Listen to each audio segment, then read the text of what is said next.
La République de Platon, livre 6e, suite. Je voudrais bien qu'il fût à mon pouvoir de vous payer cette dette et au vôtre de la percevoir, et que nous ne dussions pas nous contenter des intérêts. Recevez cependant cet enfant, cette production du bien en soi, mais prenez garde que je ne vous trompe involontairement en vous rendant un faux compte de l'intérêt.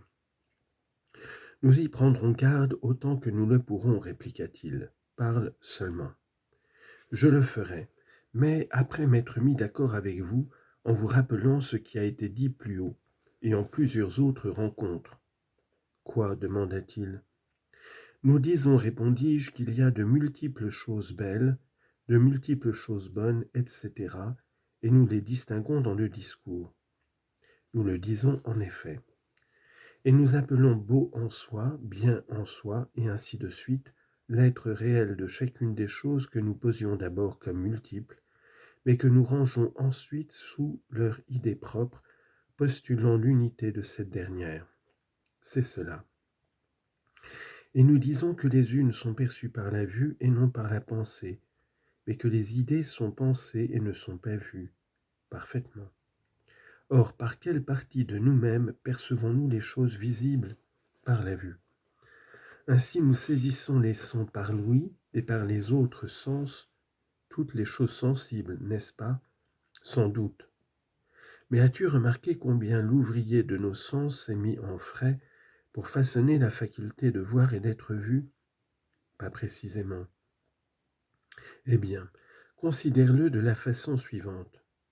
Est-il besoin à l'ouïe et à la voix de quelque chose d'espèces différentes pour que l'une entende et que l'autre soit entendue, de sorte que si ce troisième élément vient à manquer, la première n'entendra point et la seconde ne sera point entendue? Nullement, dit-il. Et je crois que beaucoup d'autres facultés, pour ne pas dire toutes, n'ont besoin de rien de semblable. Ou bien pourrais-tu m'en citer une? Non, répondit-il. Mais ne sais-tu pas que la faculté de voir et d'être vu en a besoin? Comment?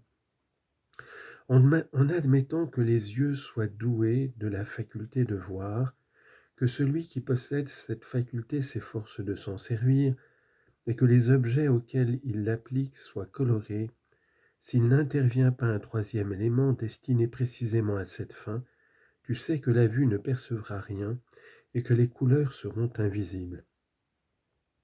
De quel élément parles-tu donc? Demanda-t-il. De ce que tu appelles la lumière, répondis-je. Tu dis vrai.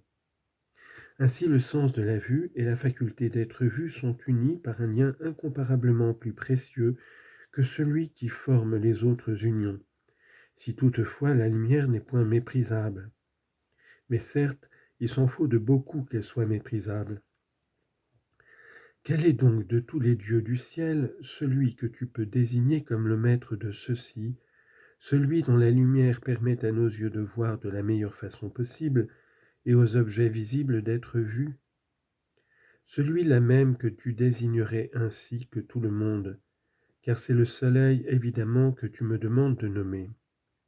Maintenant, la vue, de par sa nature, n'est-elle pas dans le rapport que voici avec ce Dieu? Quel rapport? Ni la vue n'est le soleil, ni l'organe où elle se forme, et que nous appelons l'œil. Non, certes. Mais l'œil est, je pense, de tous les organes des sens, celui qui ressemble le plus au soleil. De beaucoup. Eh bien, la puissance qu'il possède ne lui vient-elle point du soleil comme une émanation de ce dernier? Si fait. Donc le soleil n'est pas la vue, mais, en étant le principe, il est aperçu par elle. Oui, dit-il. Sache donc que c'est lui que je nomme le Fils du bien, que le bien a engendré semblable à lui-même. Ce que le bien est dans le domaine de l'intelligible à l'égard de la pensée et de ses objets, le soleil l'est dans le domaine du visible à l'égard de la vue et de ses objets. Comment? Demanda-t-il. Explique-moi cela.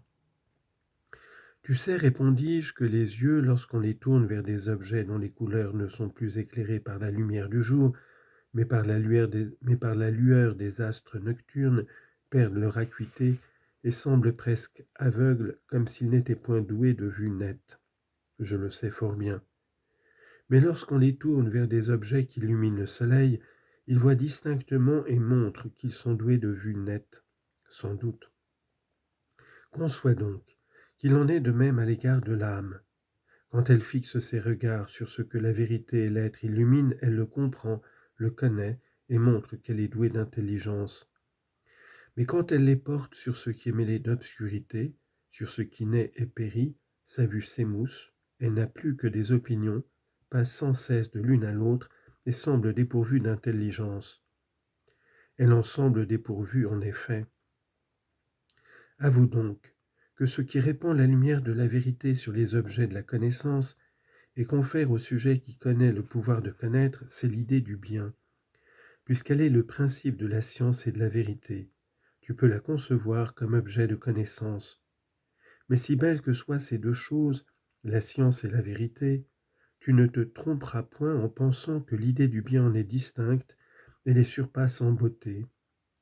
Comme dans le monde visible, on a raison de penser que la lumière et la vue sont semblables. Au soleil, mais tort de croire qu'elles sont le soleil. De même, dans le monde intelligible, il est juste de penser que la science et la vérité sont l'une et l'autre semblables au bien, mais faux de croire que l'une ou l'autre soit le bien. La nature du bien doit être regardée comme beaucoup plus précieuse. Sa beauté, d'après toi, est au-dessus de toute expression s'il produit la science et la vérité, et s'il est encore plus beau qu'elle. Assurément, tu ne le fais pas consister dans le plaisir. Ne blasphème pas, repris-je, mais considère plutôt son image de cette manière. Comment? Tu avoueras, je pense, que le soleil donne aux choses visibles non seulement le pouvoir d'être vues, mais encore la génération, l'accroissement et la nourriture, sans être lui-même génération. Comment le serait-il en effet? Avoue aussi que les choses intelligibles ne tiennent pas seulement du bien leur intelligibilité, mais tiennent encore de lui leur être et leur essence. Quoique le bien ne soit point l'essence, mais fort au-dessus de ces dernières en dignité et en puissance.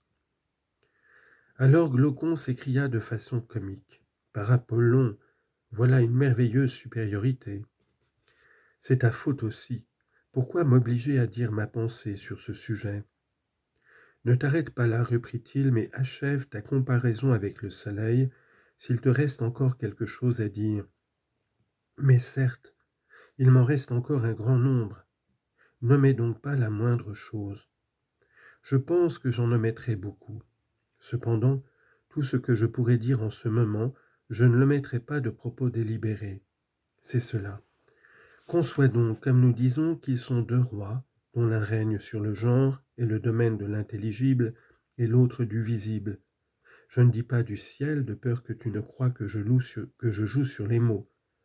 Mais imagines-tu ces deux genres, le visible et l'intelligible? Je les imagine. Prends donc une ligne coupée en deux segments inégaux, l'un représentant le genre visible, l'autre le genre intelligible, et coupe de nouveau chaque segment suivant la même proportion. Tu auras alors, en classant les divisions obtenues d'après leur degré relatif de clarté et d'obscurité dans le monde visible, un premier segment, celui des images. J'appelle images d'abord les ombres, ensuite les reflets que l'on voit dans les eaux ou à la surface des corps opaques, polis et brillants, et toutes les représentations semblables. Tu me comprends? Mais oui. Pose maintenant que le second segment correspond aux objets que ces images représentent. J'entends les animaux qui nous entourent, les plantes et tous les ouvrages de l'art. Je le pose. Consens-tu aussi à dire, demandai-je, que, sous le rapport de la vérité et de son contraire, la division a été faite de telle sorte que l'image est à l'objet qu'elle produit comme l'opinion est à la science? J'y consens fort bien. Examine à présent comment il faut diviser le monde intelligible. Comment? De telle sorte que, pour atteindre l'une de ces parties, l'âme soit obligée de se servir, comme d'autant d'images, des originaux du monde visible, procédant à partir d'hypothèses, non pas vers un principe, mais vers une conclusion. Tandis que pour atteindre l'autre, qui aboutit à un principe hypothétique, elle devra, partant d'une hypothèse et sans le secours des images utilisées dans le premier cas, conduire sa recherche à l'aide des seules idées prises en elles-mêmes. Je ne comprends pas tout à fait ce que tu dis. Eh bien, reprenons-le. Tu le comprendras sans doute plus aisément après avoir entendu ce que je vais dire. Tu sais, j'imagine, que ceux qui s'appliquent à la géométrie, à l'arithmétique ou aux sciences de ce genre supposent le pair et l'impair, les figures, trois sortes d'angles et d'autres choses de la même famille pour chaque recherche différente. Ayant supposé ces choses comme s'ils les connaissaient, ils ne daignent en donner raison ni à eux-mêmes, ni aux autres, estimant qu'elles sont claires pour tous, qu'enfin, partant de là, ils déduisent ce qui s'ensuit et finissent par atteindre de manière conséquente l'objet que visait leur enquête. Je sais parfaitement cela, dit-il. Tu sais donc qu'ils se servent de figures visibles et raisonnent sur elles en pensant, non pas à ces figures mêmes, mais aux originaux qu'elles reproduisent. Leur raisonnement porte sur le carré en soi et la diagonale en soi, non sur la diagonale qu'ils tracent, et ainsi du reste. Des choses qu'ils modèlent ou dessinent, et qui ont leurs ombres et leurs reflets dans les eaux, ils se servent comme autant d'images pour chercher à voir ces choses en soi qu'on ne voit autrement que par la pensée. C'est vrai. Je disais en conséquence que les objets de ce genre sont du domaine intelligible, mais que pour arriver à les connaître, l'âme est obligée d'avoir recours à des hypothèses, qu'elle ne procède pas alors vers un principe, puisqu'elle ne peut remonter au-delà de ces hypothèses, mais emploie comme autant d'images les originaux du monde visible, qui ont leur copie dans la section inférieure, et qui par rapport à ces copies sont regardés et estimés comme clairs et distincts. Je comprends ce que tu dis. Je comprends que ce que tu dis s'applique à la géométrie et aux arts de la même famille. Comprends maintenant que j'entends par deuxième division du monde intelligible celle que la raison même atteint par la puissance de la dialectique, en faisant des hypothèses qu'elle ne regarde pas comme des principes, mais réellement comme des hypothèses, c'est-à-dire des points de départ et des tremplins pour s'élever jusqu'au principe universel qui ne suppose plus de conditions. Une fois ce principe saisi, elle s'attache à toutes les conséquences qui en dépendent et descend ainsi jusqu'à la conclusion, sans avoir recours à aucune donnée sensible, mais aux seules idées, par quoi elle procède et à quoi elle aboutit. Je te comprends un peu, mais point suffisamment, car il me semble que tu traites un sujet fort difficile. Tu veux distinguer sans doute comme plus clair la connaissance de l'être et de l'intelligible que l'on acquiert par la science dialectique de celle qu'on acquiert par ce que nous appelons les arts, auxquels des hypothèses servent de principe. Il est vrai que ceux qui s'appliquent aux arts sont obligés de faire usage du raisonnement et non des sens. Pourtant, comme dans leurs enquêtes, ils ne remontent pas vers un principe, mais partent d'hypothèses, tu ne crois pas qu'ils aient l'intelligence des objets étudiés, encore qu'ils l'eussent avec un principe. Or tu appelles connaissance discursive et non intelligence, celle des gens versés dans la géométrie et les arts semblables, entendant par là que cette connaissance est intermédiaire entre l'opinion et l'intelligence. Tu m'as très suffisamment compris, dis-je. Applique maintenant à ces quatre divisions les quatre opérations de l'âme, l'intelligence à la plus haute, la connaissance discursive à la seconde, à la troisième la foi, à la dernière l'imagination, et range-les en ordre en leur attribuant plus ou moins d'évidence selon que leurs objets participent plus ou moins à la vérité. Je comprends, dit-il, je suis d'accord avec toi, et j'adopte l'ordre que tu proposes.